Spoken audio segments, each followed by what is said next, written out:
तो अब आप लोग सोच रहे होंगे कि अगर आपको इस होम स्टे में आना है तो रूट क्या है यहाँ आने का। तो अगर आप दिल्ली रहते हो या कहीं भी रहते हो तो सबसे पहले आपको कोटद्वार आना पड़ेगा। कोटद्वार से फिर दुगड्डा, दुगड्डा से फिर लैंसडाउन, लैंसडाउन जब आप पहुंच जाओगे, और ये बहुत ही जाना माना टूरिस्ट स्पॉट है। इस पत्थर में अगर एक उंगली से हिलाएंगे तो हिल जाएगा, और अगर हम इसे दोनों पूरा हाथ लगाएंगे तब नहीं लगेगा। हाँ हिल रहा है पापा, हिल रहा है। ये देखो सच में हिल रहा है। तो देखो मम्मी पेड़ के अंदर घुसे हुए हैं। क्या तोड़ रहे हो? नाशपाती। क्या बात है। मैं भी खा रहा हूँ अभी नाशपाती, और बहुत ही मीठी है। और अभी हमारे लिए लंच बन रहा है, तो यहाँ की रसोई दिखाता हूँ, क्योंकि बिल्कुल चूल्हे में बना रहा है हमारे लिए खाना। तो ये आ गए हम होम स्टे की रसोई में, और अंदर बन रहा है देखो चूल्हे में खाना। हाँ हाँ हाँ हाँ हाँ, क्या बात है। अंगीठी में बना रहे हैं अभी तो, क्योंकि बाहर हल्की हल्की बारिश हो रही है ना, इसलिए बाहर चूल्हे में नहीं बना रहे, वरना बाहर चूल्हे में बनता खाना। तो देखो अंदर से रसोई ऐसा लगता है। ये तो अभी बनाया हुआ अंकल आपने? कितना टाइम हो गया इसको? 2 साल हो गए। 2 साल। तो इस व्लॉग में आपको मैं पूरा जो होम स्टे है उसके कमरों का टूर कराता हूँ, मतलब पूरा ही होम स्टे का टूर कराता हूँ। तो ये हमारी एंट्री है होम स्टे की। अब अंदर चलते हैं और आपको रूम दिखाता हूँ मैं। और ये अंकल जी यहाँ पे जो ओनर है यहाँ के, हम दोनों साथ पढ़े हुए हैं। अच्छा, बेस्टी हैं, बेस्टीज। जब 1986 उसके बाद ये भर्ती हो गए थे। अच्छा, फिर इन्होंने तुरंत शादी भी कर दी। तो अंकल जी एक बार नाम बता दो अपना। मेरा नाम धीरेन्द्र दसमाना। अच्छा, और ये होम स्टे का नाम है सेमल हाउस। तो चलिए अब दिखाते हैं अंदर रूम। उससे पहले मैं बाहर का व्यू दिखा दूं। देखो आपको पूरा होम स्टे देखो ऐसा लगता है, ये बाहर से बहुत ही प्यारा, बिल्कुल ऐसा लगता है कि जैसे गांव में हम लोग के घर होते हैं ना, जिसमें हम चाहते हैं कि हम जाएं और रहें, बिल्कुल वैसा ही फील है। उनका घर ही था वो पहले, उसको उन्होंने थोड़ा रिनोवेट करके और होम स्टे बदल दिया। होम स्टे, हाँ, मतलब बहुत ही अच्छा लग जो नीचे का ये सब वैसी है। हाँ देखो, ये देखो नीचे पत्थर होते हैं, ऐसे होते हैं गाँव में पत्थर। तो ये यहाँ पे ओखली और गंजेलू भी है। तो ये मैंने अपने पिछले ब्लॉग में दिखाया था, तो अगर आपने वाला ब्लॉग नहीं देखा तो ऊपर आई बटन में आ रहा होगा। तो अब हम एंटर करते हैं रूम के अंदर। ये ग्राउंड फ्लोर है, यहाँ पे वो जंदरा है, आटे की चक्की। अच्छा, ये जंदरा है, वो वहीं पे है। तो यही ये जो ग्राउंड फ्लोर है, यहाँ पे ये 2 रूम है, एक ये दूसरा ये, उसमें बाथरूम अटैच। हाँ, और फिर यहाँ से ऊपर जाके भी कमरे हैं। तो अभी तो आपको ऊपर वाले कमरे दिखाते हैं, क्योंकि अभी ये जो 2 कमरे हैं यहाँ पे ढंग से इन्होंने साफ सफाई नहीं कर रखी है, तो इसलिए जो जिस कमरे में हम रुके हुए हैं पहले वहाँ चलते हैं। तो ये आ गए हम फर्स्ट फ्लोर पे, और ये देखो दरवाजे देखो कितने बढ़िया लग रहे हैं, और दरवाजे की कड़ी देखो, कड़ी। इस रूम में मेरे मम्मी यहाँ पर रह रहे थे अभी, और कितना बढ़िया लग रहा है देखो रूम। और रूम और बाथरूम साथ में देखो। ये देखो बाथरूम में बहुत ही अच्छा है, मतलब कहाँ मिलेगा ऐसा बाथरूम आपको, देखो। और सबसे बढ़िया मुझे यहाँ पे गीजर लगा, इंस्टेंट गीजर है ये, मतलब इसमें गीजर में पानी स्टोर नहीं होता, इसको स्विच ऑन करना है, इस नल को ऑन करना है, और नल से पानी आएगा और फिर यहाँ से गर्म होके एकदम निकलेगा। तो थोड़ा थोड़ा पानी आता है इसमें, बट इंस्टेंट आता है, तो ये चीज बढ़िया लगी मेरे को। तो ये देखिए कितना पुराना कंपास है ये, इससे दिशाओं का ज्ञान करने के लिए रखा हुआ है। देखो कितना बढ़िया लग रहा है, देखो विंटेज एकदम। ये भी ये लकड़ी में बनाई है फोटो। अच्छा, ये भी, ये कौन सी लकड़ी होगी अंकल? ये जीठी। और ये ऊपर जो ये छत है इसकी, इसमें कौन कौन सी लकड़ी है? ये चीड़ की है और साल की है, ये सब पुराने हैं, सब पुराने हैं। मतलब बस इसमें आपने पेंट कराया होगा ना, बाद में पॉलिश करा दी होगी। और ये देखो यहाँ पे भी देखो कितने पुराना है ये। और आप देख रहे हो ये अलमारी अंदर के लिए है पूरी, तो आप देख रहे हो कि जो दीवार होगी कितनी चौड़ी हो गई। घड़ी देखो, घड़ी। और ये घड़ी भी रखी हुई है पूरी विंटेज। ये कितने साल पुरानी होगी अंकल? ये तो बहुत साल पुरानी है, मतलब पहले यही घड़ी चलती है। अच्छा, इस पे अलार्म ऊपर अलार्म, वो जो घंटी दिख रही है उसमें अलार्म है। अच्छा अच्छा, अलार्म लगा दो तो हाँ ये ना, ये देखो ऐसे टक टक टक टक होता हुआ है। ये सब पुराने टाइम की है। आजा, चलो अब दूसरे कमरे में चलते हैं। अब ये दिखा दे। ये देखो यहाँ पे ये कितने बड़े बड़े लग रहे हैं यहाँ पे। ये गगरिया है, इससे पानी लाते थे पहले रोल से। हाँ, रोले से। ये कसिरा है, ये तोला है तांबे का, इसमें खाना बनाते थे पहले के लोग। अच्छा, जो भी काम होते था, शादी ब्याह, इनमें खाना बनता था। ये कद्दू है। कद्दू कितना बढ़िया लग रहा है ना, ऐसा लग रहा है ऐसे कोई वो होगा शो पीस। ये परात है।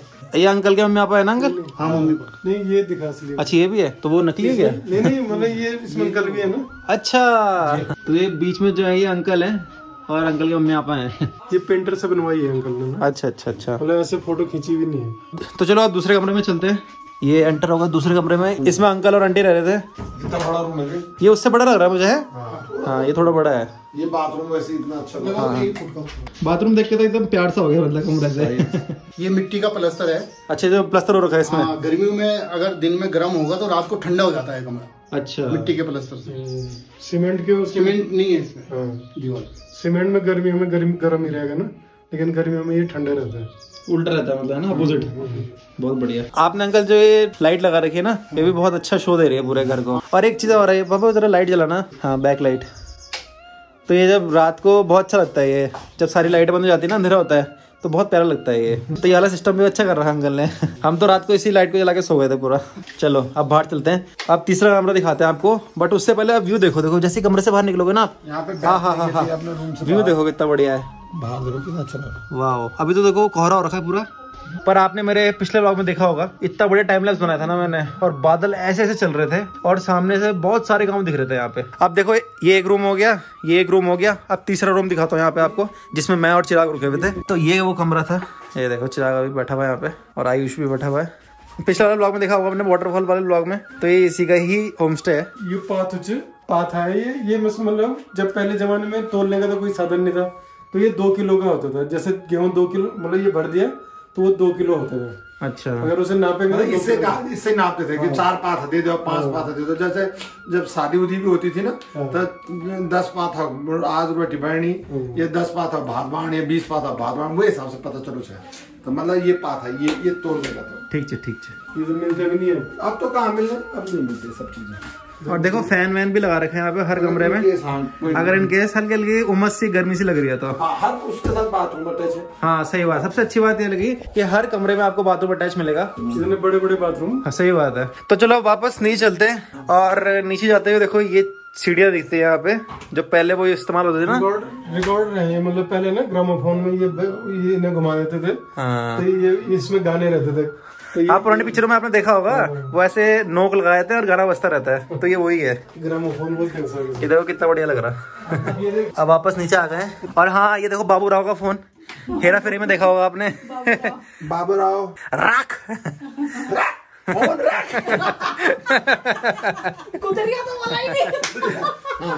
हेलो, हम बाबू राव। हेलो, बाबू राव है? हाँ, कुछ देर पहले चल बसे। आपको कुछ काम था? उन्होंने मेरे पैसे देने के रख फोन रख, जमा कूद रहा फोन रख। आप भी करोगे? अब मेरी फोटो खींचनी है। अब बाहर आ गए हम, और अब आपको डाइनिंग हॉल दिखाते हैं यहाँ का, जहाँ पे लंच ब्रेकफास्ट डिनर करते हैं सारे के सारे लोग जो भी यहाँ पे आते हैं। तो देखो ये रास्ता है, यहीं पे देखो सीटिंग भी है, इवनिंग में आप यहाँ बैठ के आराम से चिल कर सकते हो। देखो यहाँ पे बैठने का बना रखा है, ये झूला भी बना रखा है। तो अब चलते हैं अंदर। ये हमारे दादाजी पहले कोर्ट में राइटर थे, जो लोग वहाँ लैंड जोन में काम करते थे, तो ये उस समय सराय था, जो अब मैंने डाइनिंग हॉल बनाया। सराय मतलब रहने के लिए। अच्छा। जो लोग आते थे, जिनको देर हो जाती थी, ये पैदल रास्ता था, तो वो लोग यहाँ रुक के, रात को रुक के फिर चले जाते थे लैंड जोन से अपना काम करके। तो आपने इसको डाइनिंग हॉल बना दिया? डाइनिंग हॉल बना। अब ये मेरे दादाजी का बक्सा है तब का, ये दादाजी का बक्सा था, जब दादाजी जाते थे कोर्ट तो इसको लेके जाते थे। अच्छा। इसमें चाबी भी लगती थी, और ये होल्डर है तब के, पेन होल्डर। अच्छा, इससे लिखते थे? इससे लिखते। तो इसमें क्या इंक भरते थे, क्या करते थे? इसमें निप लगती थी। अच्छा। और तब दवात में इसको डाल के फिर तब लिखा जाता था। ये कलम है, इससे हमने भी लिखा हुआ है। अच्छा, इसमें इंक आगे इंक डुबा के करता हूँ, के फिर लिखते थे। चिमनी? ये चिमनी, इसमें हमने पढ़ा हुआ है कभी। अच्छा, इसमें आग लगती थी हल्की सी, इसमें तेल डालते थे, मिट्टी तेल। बत्ती लगती थी। ये निचुड़ा है, निचुड़ा बोलते हैं, हल लगता था, बैल से हल लगाते थे। और ये जो ऊपर टॉप पे ये फरसा है। फरसा। अच्छा, और ये केतली हो गई, ये तो प्रेस करने के लिए हो गया, और वो सजुड़ गया था। अच्छा, ये देखता वो ये क्या है? तो कितना खोखला सा है ये। लौकी। अच्छा, लौकी है, ये खोखली हो गई क्या? हाँ, तो अंदर से खोखला हो गया ना। अच्छा, बहुत पुराना है ये? बहुत पुराना। ओह, शोपीस बन गया मतलब ये। तो अब चलते हैं बाहर की ओर। तो यहाँ पे टोटल कितने कमरे हैं अभी आपके पास? मेरे पास 6 कमरे हैं। तो जैसे कि अंकल ने बताया टोटल 6 कमरे हैं। तो अगर आप आना चाहते हो तो अभी मैं आपको रास्ता बताता हूँ कि अगर आप दिल्ली में रहते हो, देहरादून में रहते हो, कोटद्वार में रहते हो, तो आप कैसे पहुंच सकते हो यहाँ पे, अभी बताता हूँ थोड़ी देर में। तो डिस्क्रिप्शन बॉक्स में मैं जो होम स्टे है उसका मोबाइल नंबर डाल दूंगा। तो अगर आपको कोई भी इन्फॉर्मेशन लेनी है कि प्राइस कितना है, अवेलेबल है कि नहीं है रूम, तो आप उसमें कॉल करके पूछ सकते हो, है ना अंकल? ठीक है ना? तो ये देखो यहाँ पे सीटिंग बना रखी है, वहाँ पे अभी हम थे, वो डाइनिंग हॉल, यहाँ पे अभी हम आए, और यहाँ पे एक बहुत ही अच्छा यहाँ सेमल का पेड़ है। तो अंकल इसकी खासियत क्या थी? इसकी खासियत ये है कि ये जब आप कोटद्वार से आते हैं तो एक मोड़ पड़ता है जहाँ पे वेलकम लैंसडाउन लिखा हुआ है, तो ये पेड़ वहाँ से भी दिखता है। और देवीखाल जो हाईवे है, पौड़ी श्रीनगर सतपुली, वहाँ से भी ये पेड़ दिखता है। अच्छा, ये एक इंडिकेशन हो जाता है कि यहाँ पे हमारा मकान है। ये एक ही पेड़ है इस इलाके में। अच्छा, पूरे लैंसडाउन में एक ही पेड़ है? हाँ, एक। अच्छा, तो इसी के नाम पे ही, इसी पेड़ के नाम पे ही अंकल ने अपने होमस्टे का नाम रखा है सेमल हाउस। इसकी सब्जी भी बनती है। तो आप देख सकते हैं कितनी पीसफुल जगह है। तो देखो ऐसे होम स्टे में आना तो बनता है, क्योंकि जिस तरीके का इंटीरियर अंकल ने इतनी मेहनत से बना रखा है तो देखने लायक है और रहने लायक है, सबसे बड़ी बात। ये पठाल की छत है ये। अच्छा, पठाल पत्थर की मतलब। हाँ हाँ हाँ। और जैसे आपने ऊपर टंकी लगा रखी, तो ऐसा डर नहीं है कि भाई ये कहीं धंस ना जाए कुछ? नहीं कुछ नहीं, ऐसा कुछ नहीं है, बहुत मतलब मजबूत है। मुंडेर पे है। अच्छा, मुंडेर पे। तो देख सकते हो आप ऊपर से भी मतलब कुछ भी छेड़खानी नहीं की गई है। गाँव में आपने घर देखे होंगे, बिल्कुल वैसी ही छत है इसकी भी। तो लंच बन चुका है, ये भैया भी रहते हैं यहाँ पे। भैया आपका नाम क्या है? संतोष। संतोष भैया। अच्छा, आप क्या काम करते हो यहाँ पे? काम सर्विस का। अच्छा, आप गाँव किधर है? धोबी घाट। धोबी घाट। अच्छा, ये जो दुगड्डा और लैंडजोन के बीच में पड़ता है ना? ये सामने। अच्छा, आप वैसे यहीं रहते हो वरना? हाँ जी। चलो ठीक है। तो संतोष भाई ने यहाँ पे लगा दिया है हमारे लंच। सब भूखे लोगों के मुंह से देखो पानी गिर रहा है। हमारे तो बिल्कुल भूख नहीं थी, मेरे पापा को तो बिल्कुल भी नहीं। क्या बना रखा है आज? हांडी चिकन हमारे लिए तो बस हांडी चिकन, और ये गरम गरम भात आ चुका है। और मम्मी यहाँ पे के लिए दाल है हर मलका की, क्योंकि हम यहाँ पे चिकन नहीं खा रहे हैं। और ये अंकल ने तो स्टार्ट कर दिया यहाँ पे चिकन, और ये भात परोसा जा रहा है देखो सबको। हाँ, गरम गरम भात। बस ये पानी लिया है भैया। तो अब आप लोग सोच रहे होंगे कि अगर आपको इस होम स्टे में आना है तो रूट क्या है यहाँ आने का। तो अगर आप दिल्ली रहते हो, देहरादून रहते हो या कहीं भी रहते हो, तो सबसे पहले आपको कोटद्वार आना पड़ेगा। कोटद्वार से फिर दुगड्डा से फिर लैंसडाउन। तो लैंसडाउन के जब मेन मार्केट में पहुंचोगे आप, तो मेन मार्केट से एक गली जाती है जो कालेश्वर मंदिर को जाती है। फिर उसी वही गली पकड़ लेनी है आपने, कालेश्वर मंदिर वाली। और वहां पे आपने किसी से पूछना है कि धूरा गांव किधर पड़ेगा। तो वैसे तो अगर आप किसी से पूछोगे भी नहीं, तो जो कालेश्वर वाली गली है उसी में चलते रहोगे तो आप धूरा गांव पहुंच जाओगे। पर तभी भी पूछ लेगा आप किसी से। तो लैंसडाउन मार्केट से लगभग 5 किलोमीटर आगे आपको धूरा गांव मिलेगा। और जैसे ही आप धूरा गांव पहुंचोगे तो वैसे ही आपको ये सेमल हाउस मिल जाएगा जिस होम स्टे में हम रह रहे थे। तो अब अलविदा कहने का टाइम आ चुका है, सारी पैकिंग कर लिया है, अब वापस निकले हैं कोटद्वार के लिए। और आप देख सकते हो हल्की हल्की बारिश अभी भी हो रही है, पूरा कोहरा आ रखा है। तो देखो वहाँ विदाई की प्रिपरेशन हो रही है। अभी सारा सामान याद कर रहे हैं कि सारा सामान लाए कि नहीं लाया। तो ठीक है भैया जी, धन्यवाद, आपने बहुत अच्छा खाना बनाया था, मजा आ गया। धन्यवाद। ठीक है भाई, मिलते हैं फिर, सी यू सून, है ना। भाई यहीं मिलेगा आपको जब भी आप आओगे। हाँ मतलब वैसे भाई का घर लैंसडाउन में भी है, पर भाई पढ़ाई करता है अभी, तो आते रहता है मतलब होम स्टे में भी। तो ठीक है अंकल जी, फिर ठीक है, अब बहुत अच्छा लगा, मतलब मजा आ गया।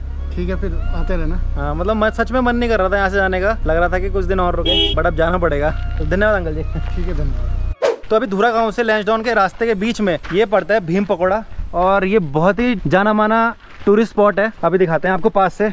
इस पत्थर में अगर एक उंगली से हिलाएंगे तो हिल जाएगा। हिल रहा है पापा, हिल रहा है। हाँ, ये देखो हिल रहा है। सच में हिल रहा है, ये हिल रहा है। और अगर हम इसे दोनों पूरा हाथ लगाएंगे तब नहीं लगेगा। हाँ नहीं हिल रहा है यार, हिल रहा है। हाँ दोनों हाथों से भी हिल रहा है। देखो आप हिला जरा, फील कर रहे होंगे, देखो हिल रहा है। देखो यहाँ ये गैप दिखा, गैप देखो, गैप। हाँ, जो पांडवों में के भाई थे भीम, उन्होंने ये पत्थर रखा था यहाँ पे करे। तो कभी भी आप लैंसडाउन आते हो ये भी जरूर देखना, जो भीम पकौड़ा है, नाम पता नहीं कैसा है, भीम पकौड़ा। पकौड़ा क्यों नाम है इसका? ये पकौड़े की तरह नहीं है, शायद ये पकौड़े की शेप में इसलिए होगा। तो मैंने सोचा फटाफट गाड़ी रोक के आपको दिखा दूं ये वाला स्पॉट, क्योंकि बहुत डिफरेंट सी चीज़ है कि अगर आप पूरी जान से हिलाने की कोशिश करो तो हिलेगा नहीं, पर अगर आप सिर्फ एक उंगली से टच करोगे ना तो ऐसे ऐसे हिलेगा। आपने देखा भी होगा, ये देखो यहाँ पे लिखा भी है भीम पकौड़ा, तो आपको दिख जाएगा जब आप उधर से आ रहे होंगे ऐसे करके, यहाँ से लैंसडाउन से। और ये रास्ता है धूरा गाँव के लिए, तो यहीं पे दिख जाएगा आपको, बिल्कुल रोड पे ही है। इसकी खासियत है कि देखो ये 3 पत्थर ऐसे दिख रहे होंगे तो आराम से दिख जाएगा। अंकल ने एकदम ब्रेक मार दिए थे वहाँ पे, और फिर वो चढ़ी नहीं उसके बाद इस मोड़ पे, तो स्किड मार रहे हैं आगे का टायर। क्यों नहीं मार रहा वो? हैं? क्यों नहीं चल रहा? पता नहीं अब क्या हो रहा है इसमें दिक्कत। ऐसे वहाँ पर तो साफ है, क्यों नहीं चल रही? मेरे तो यही समझ में नहीं। अरे नहीं, आप मिट्टी है थोड़ी सी, तो स्किड मार रही हो। अब ये देख वैसी हो गई। शिट, क्या हो गया ऐसे? क्या हो गया यहाँ पर? तो घर हम पहुंच चुके हैं। और अगर आपको ब्लॉग अच्छा लगा तो प्लीज लाइक कर देना, और अगर आप नए हो इस चैनल में तो नीचे एक लाल बटन दिया है उसको दबा देना, और मेरे चैनल को सब्सक्राइब कर देना। मुझे और मेरी फैमिली को बहुत अच्छा लगेगा अगर आप सब्सक्राइब कर दोगे तो। और अभी जो आपने देखा था वापस आते हुए गाड़ी फंस गई थी, वो पूरा इंसिडेंट मैंने मेरा दूसरा चैनल जो है असवाल जी का बेटा, उसमें डाला हुआ है, तो उसका लिंक आपको आई बटन में आ रहा होगा। तो अगर आपको देखना है, इंटरेस्ट है आपको कि उस समय क्या हुआ था जब गाड़ी फंसी थी, तो आप वो पूरा ब्लॉग मेरे दूसरे चैनल में देख सकते हो। और रही बात होम स्टे की, तो सारी डिटेल जितने भी है मैंने डिस्क्रिप्शन बॉक्स में दी है कि आप कैसे कॉन्टेक्ट कर सकते हो, लोकेशन क्या है, सारी चीजें मैंने डिस्क्रिप्शन बॉक्स में दे दिया। और होम स्टे तो आपने देख ही लिया, मैंने दिखाई दिया है। तो चलिए इस ब्लॉग में इतना ही, और अब मिलेंगे नेक्स्ट ब्लॉग में। तब तक के लिए आप सभी को नमस्कार, till then bye bye, take care.